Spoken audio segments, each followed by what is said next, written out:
It's Deacon. I'm a third-year materials engineering student at the U of A. Hey, this is Callum. I'm a third-year mechanical engineering student at the U of A, and we're starting CorrCaddy. So here's a problem. I work for a corrosion company, and as a corrosion tech, there's too many gadgets we have to hold in the field.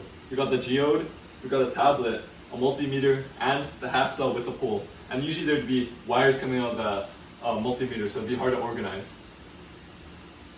So for the solution, we had to break down the problem into many different parts, and we came up with concepts for each part and just decided the best to go with for each part. For example, the clamps, just to lock the clamp onto the pole, we came up with a locking clamp similar to those on bicycles. We found this kind of design, which is pretty much just a ring with a little screw that can adjust and lock in a smaller ring inside of it. We found this, which would just be a split clamp, and then you just screw these together. So we kind of just weighed the pros and cons of each, and we decided on this one because it's going to be the strongest and the most reliable. So how we envision this product to look like would be that one hand would be on the half cell and the other hand would be hands-free. So we'd want a multimeter here and the geode here, and then the tablet would be on the other side like a tri-funnel type of thing. Okay, so that it's all here. It's all in one compartment, kind of like a caddy, which is why it's called CorrCaddy, because corrosion caddy.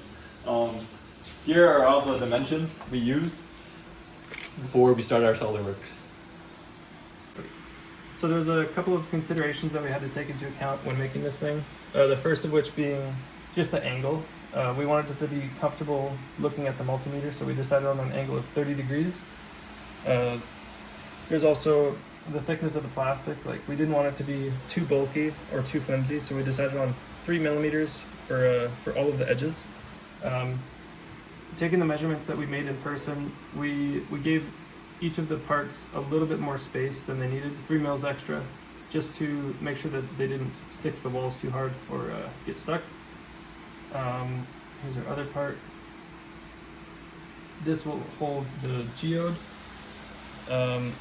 Not too fancy. Below it is just a little compartment for holding bolts and wires, nails, nuts, screws, really anything that you need. And we made it so that they clamp together around the pole, and they can just be screwed in with the classic M3 screws. Yeah, and then tell them why did we round the edges? We also rounded the edges of everything to reduce the stress concentrations, because in 3D printing, if you print a sharp corner and there's a stress on the material, it's going to go to the corner, most likely. So we rounded out everything just to make a more even stress distribution and make it easier or make the product more reliable in case you drop it or in case you bend it weirdly, anything like that. Yeah, let's show an example too with this right here with the 1 millimeter. So show them what you mean by that. Here's kind of an example. So I just printed this just to see the different widths of things in person before printing things. But you can see when I broke this off, it broke just above the rounding. So all the stress distributed like it should have in the little fillet, but it broke on the top because there was no stress distribution. So that's kind of the idea. You're trying to get it to be more surface area, and more stress can go into the surrounding area. Cool. Then zoom out a little bit to show the whole half cell. Alright, so now it's in the printer, 3D printer. It's going to take about 10 hours for each part. So we're going to do half of the C and the other half of the C, and then screw them together, 3 screws. And that's going to be 10 hours for each side. After that, we're going to put it all together, create the actual prototype. But to end it off on something kind of lighthearted, why did we choose the color green? CorrCaddy is like, caddy like in golf is like a green field kind of thing.